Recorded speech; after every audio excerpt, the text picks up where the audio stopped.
Same. And we are live at the Versace Mansion during our Metaverse Land Rush sales day. And we have fantastic NFTs, really incredible work. We have a 3D television putting off some amazing Metaverse stuff. And I found Irina here. She's speaking at the conference tomorrow. Yeah. So thanks for coming on. Why don't you introduce yourself and maybe any company you're working for? And Yeah, my name is Irina Litchfield and I'm an investor. very nice. So what's your favorite type of investment? Space Space. industry. Yes. The space industry? Yes. Okay, so who do you invest in?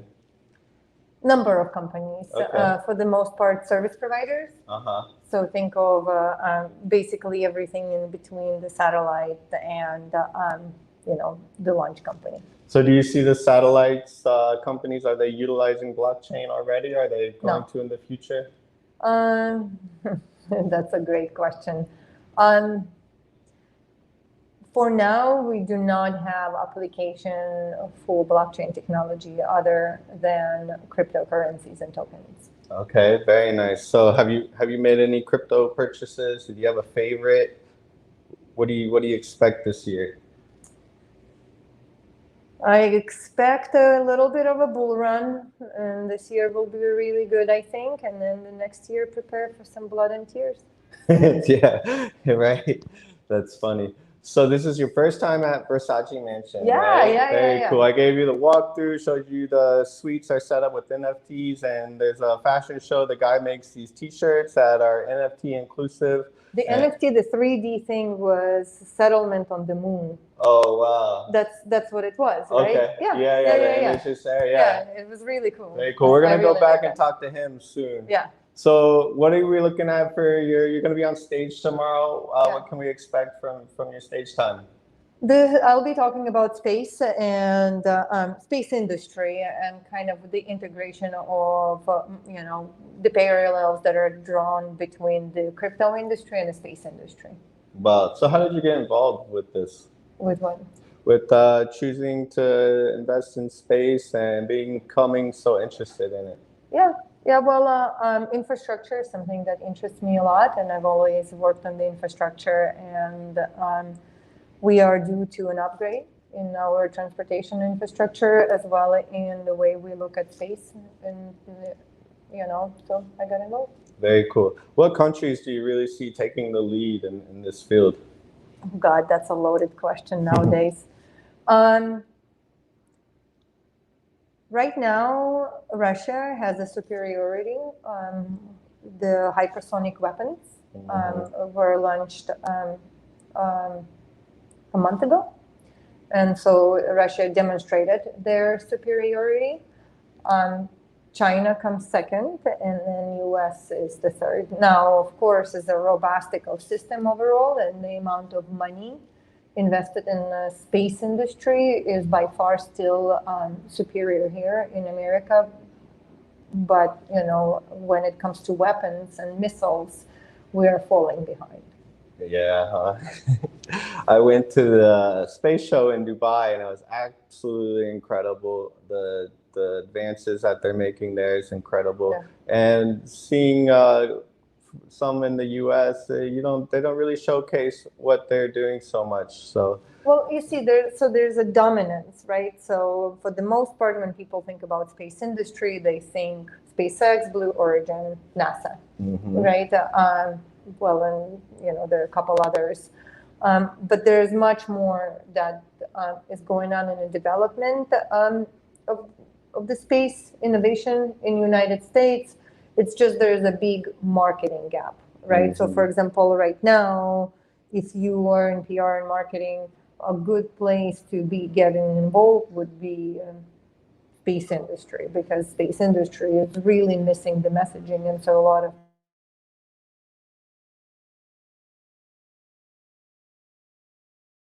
the world and marketed the proper way. Yeah, it's a tough product to market, of course. Yeah, but everything we do relies on space. I So agree. a lot of infrastructure, the fact that we can do this right now live Exactly. is because we have satellites, right? Uh-huh. It's because we have the infrastructure in space. And if we don't continue to innovate, if we continue going at the rate that we are going at, that infrastructure is at risk of disappearing from our lives. And, you know, for example, Kessler effect. Do you know what Kessler effect is? Tell me. Kessler effect is basically is the thesis that at some point we'll have so much debris in space to where it can create cascading effect and basically kind of coop us in the debris, right? Because everything in space moves very, very, very, very, very fast, and when two debris pieces collide, they create more debris, right? So when a small debris of 1 centimeter, so like this big, you see, like this tiny right here, you see right here, this tiny debris, it can create $1 billion worth of damage. Okay, yeah. And so as we are bringing a lot of assets in and testing, we are creating more and more and more debris, right? So Kessler effect basically describes that at some point, if we do not prevent debris, if we do not do something proactive, we will eventually not be able to sustain our infrastructure. Interesting. Right. So, right? Very Yeah. interesting. So, is this one of the concepts that are you working with the company? Or are you speaking on behalf? Is this one of the concepts that they're gearing towards? Yes, it's the biggest problem right now that is on the minds of the Department of Defense, that is on the minds of the Space Force, and actually all of the private satellite companies as well. Because obviously there's a problem with the whole, it cost me $1 billion, right? But then there is another problem too, is that it's called the shadow attacks. And you can, if you Google what shadow attack means, just Google space shadow attack. Okay. You'll learn Will do. all about it. But that's basically kind of the tactics that are used right now in the space war that we're living through right now. Okay. So there's a lot of tensions that are happening in space, but they're deployed through the shadow attacks. And the general of a Space Force did a really great address in November when he did a great job describing. So just Google it. Right. Yeah. So there you go. Learn something new today. Google this. I like your earrings. They count down from 9 to 1. What inspired?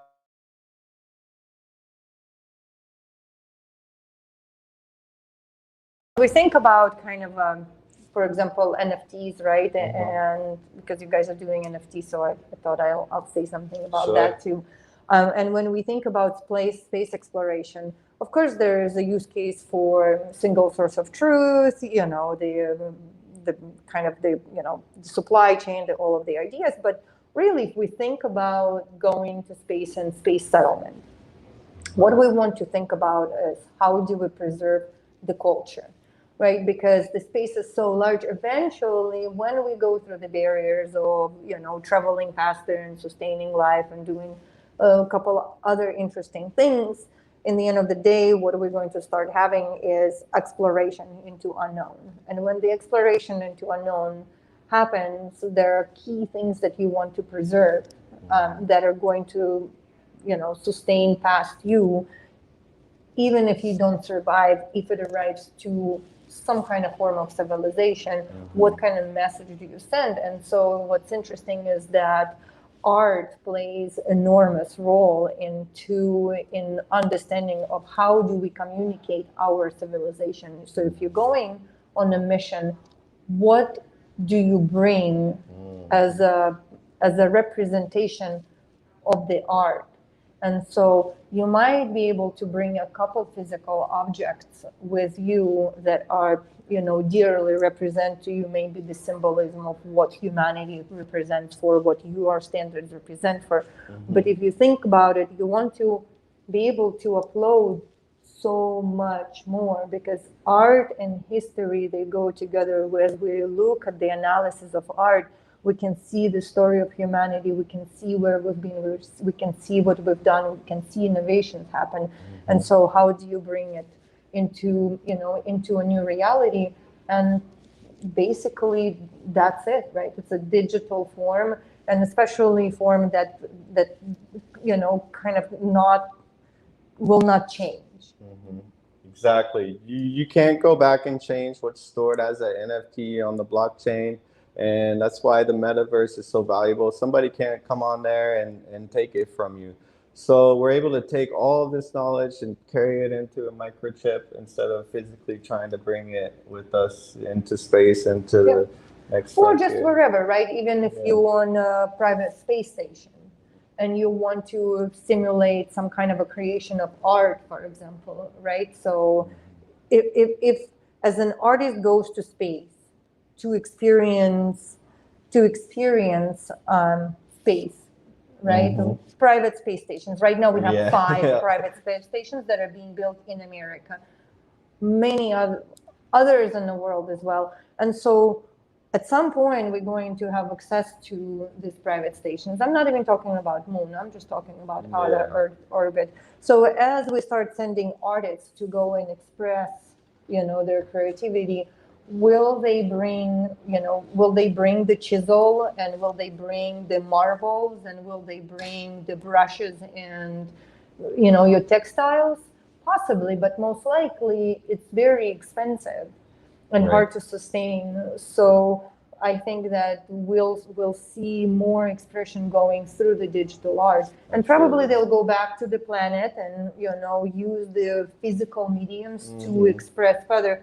But then that original, that kind of like the interaction with being in space, I think will happen through the digital art, because it's accessible, right? And you can provide one kind of a station for an artist to come and input their vision into the device. Wow. Yeah, that's pretty epic. Something to look forward to. And we're doing the Land Rush sale today for MLK weekend here. You can get 20% off from the artists out of here and the company representatives who are selling Sin City land and Bit Hotel suites and penthouses. And a couple of the artists are here with their physical art that's also stored as an NFT. So you could be on the other side of the world and have the NFT, and then when you get a chance to come have the physical art and feel that possession, and they say that emotion is expressed through art, and you can see that and feel it. So it's been an incredible day here. We're gonna keep it going. Thanks so much for coming on and sharing everything that you're doing. It's really awesome stuff. So. And so when you're going to talk to the creator of that 3D art, that looked like a moon settlement. So, inside of that space, is there space for an art? And most likely that would be an art that is displayed through digital form. Interesting. So is there a website or social media that people can reach out to you on? Just Google Crypto Superwoman and you'll know exactly what's going on. Very cool. Well, Irina, thanks so much for coming on. My pleasure. Yes, we'll see you guys soon. Bye, guys.